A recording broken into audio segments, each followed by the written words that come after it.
Hello दोस्तों, स्वागत है आप सभी के अपने यूट्यूब चैनल के इस कोचिंग क्लास में। दोस्तों, इस वीडियो में हम लोग देखेंगे झारखंड बोर्ड क्लास 10th के 8 मार्च को होने वाले साइंस के पेपर, उसका टॉप 40 MCQ। चलिए फटाफट वीडियो को शुरू करते हैं।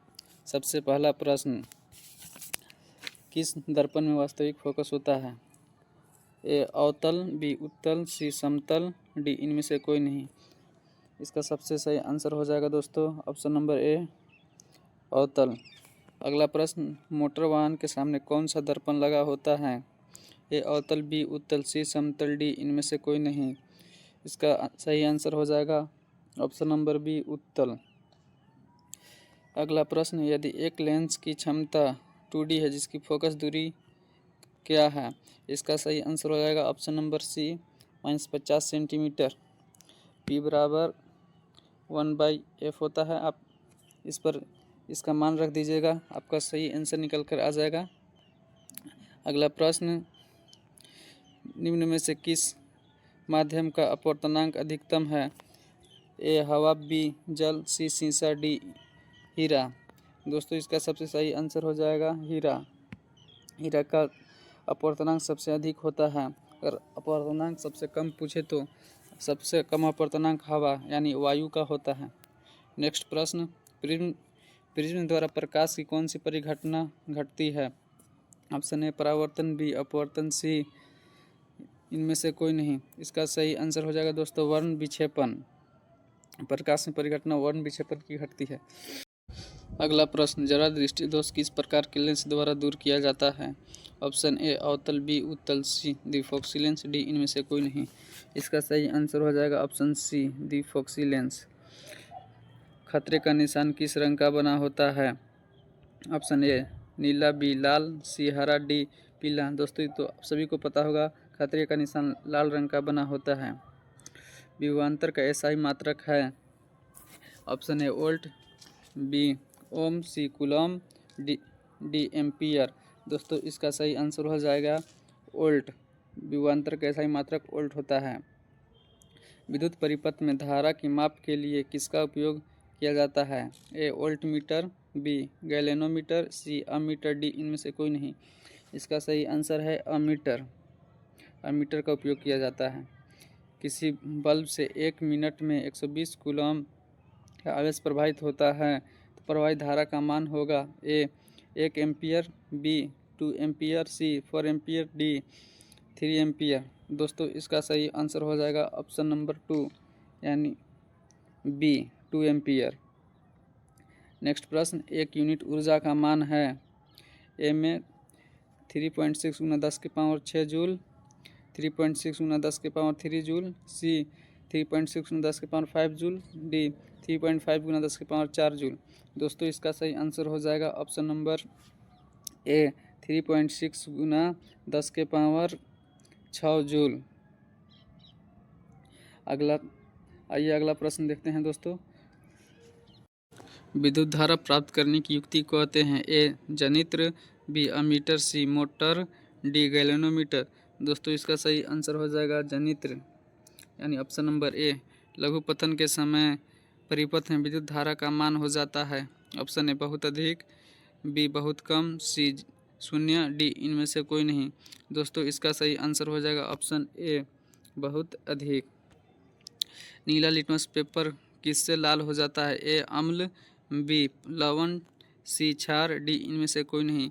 इसका सही आंसर है दोस्तों ऑप्शन नंबर ए अम्ल। प्रश्न 15, निम्न में से कौन सा क्षार है?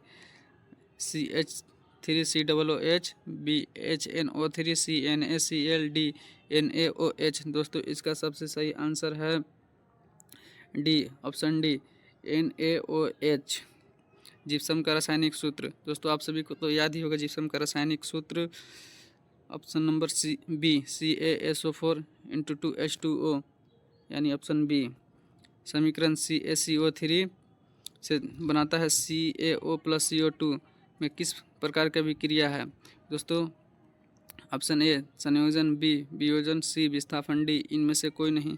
इसका सही आंसर है विस्थापन। दोनों टूटकर CaCO3 टूटकर CaO + CO2 का निर्माण करती है। ऑप्शन सी जल के विद्युत अपघटन में कैथोड पर कौन सी गैस मुक्त होती है? Option A H2, B O2, C O3, D N2। दोस्तों इसका सही आंसर है H2।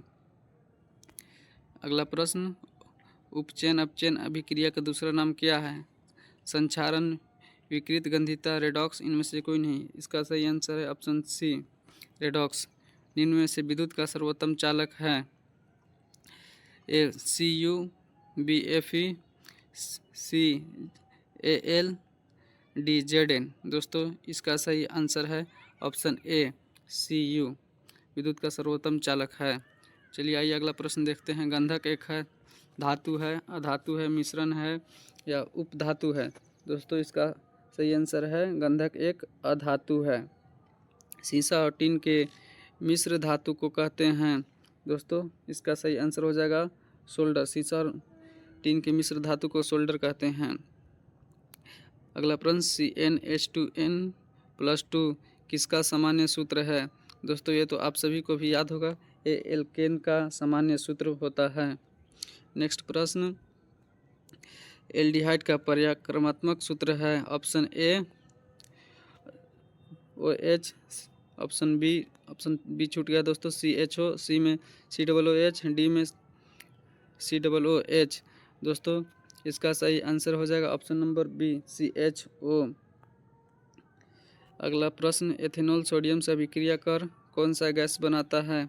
ए H2, 2 में O2, 3 में N2, 4 में CO2। दोस्तों इसका सही आंसर है एथेनॉल से सोडियम अभिक्रिया कर H2 गैस बनाता है।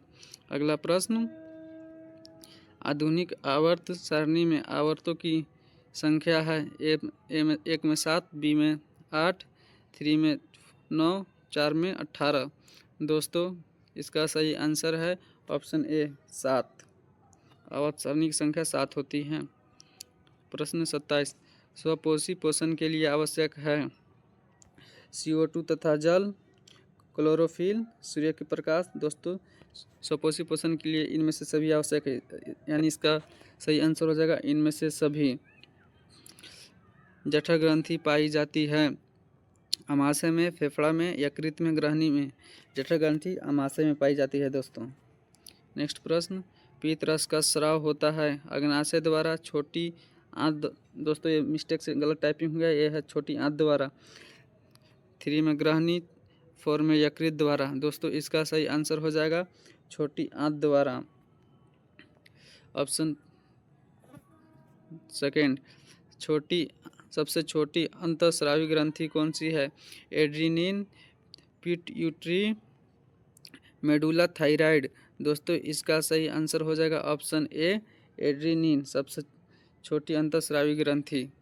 घेंघा रोग पनपता है चीनी की कमी से, मोटापा से, रक्त की कमी से कि आयोडीन की कमी से? दोस्तों इसका सही आंसर हो जाएगा आयोडीन की कमी से घेंघा रोग होता है। अगला, परागकोश में पाए जाते हैं दलपुंज, अंडाशय, परागकण, स्त्रीकेश। दोस्तों परागकोश में परागकण पाए जाते हैं, ऑप्शन नंबर 3। मानव में निषेचन की क्रिया कहाँ होती है? गर्भाशय में, योनि में, अंडाशय में, फैलोपियन नालिका में? दोस्तों इसका सही आंसर हो जाएगा फैलोपियन नालिका में। अगला प्रश्न, किसी जीव की जीनी संरचना कहलाती है? फेनोटाइप, जीनोटाइप, आनुवंशिकता, 4 में है विभिन्नता। दोस्तों इसका सही आंसर हो जाएगा आनुवंशिकता। किसी जीव की जीनी संरचना आनुवंशिकता कहलाती है। दोस्तों आइए हम लोग 35 क्वेश्चन नंबर देखते हैं। एक स्त्री में कौन से लिंग गुणसूत्र मिलते हैं? दोस्तों आप सभी को तो पता ही होगा, एक स्त्री में XX गुणसूत्र मिलते हैं और पुरुष में XY गुणसूत्र मिलते हैं। चलिए आइए अगला प्रश्न देखते हैं। जैव आवर्धन करने वाले रसायन हैं? ऑप्शन ए ATP, 2 में है ADP, 3 में CBC, 4 में है DDT। दोस्तों इसका सही आंसर हो जाएगा ऑप्शन नंबर 4 DDT। अगला प्रश्न, बाघ उपभोक्ता है? प्रथम पोषी स्तर, सेकंड में है द्वितीय पोषी स्तर, 3 में है तृतीय पोषी स्तर, डी इनमें से कोई नहीं। दोस्तों इसका सही आंसर हो जाएगा सेकंड यानी द्वितीय पोषी स्तर। चलिए आइए अगला प्रश्न देखते हैं। चिपको आंदोलन कब प्रारंभ किया गया था? एक में है 1970, बी में है 1972, 3 में है 1964 और 4 में है दोस्तों 1962। दोस्तों इसका सबसे सही आंसर हो जाएगा ऑप्शन नंबर ए 1970। आइए अगला प्रश्न की ओर चलते हैं। पवन चक्की से उपयोगी ऊर्जा प्राप्त करने के लिए पवन का न्यूनतम वेग होना चाहिए। ऑप्शन ए 20 किलोमीटर प्रति घंटा, ऑप्शन बी 15 किलोमीटर प्रति घंटा, सी 10 किलोमीटर प्रति घंटा, डी इनमें से कोई नहीं। दोस्तों इसका सबसे सही आंसर हो जाएगा ऑप्शन नंबर 2 15 किलोमीटर प्रति घंटा। चलिए दोस्तों आज का सबसे अंतिम सवाल। जल विद्युत संयंत्र किस ऊर्जा को विद्युत ऊर्जा में रूपांतरित करता है? ए तापीय ऊर्जा, बी नाभिकीय ऊर्जा, सी सौर ऊर्जा, डी स्थितिज ऊर्जा। दोस्तों इसका सही आंसर हो जाएगा तापीय ऊर्जा। अगर ये वीडियो अच्छी लगी तो लाइक, कमेंट और शेयर जरूर करें और चैनल को सब्सक्राइब करना ना भूलें।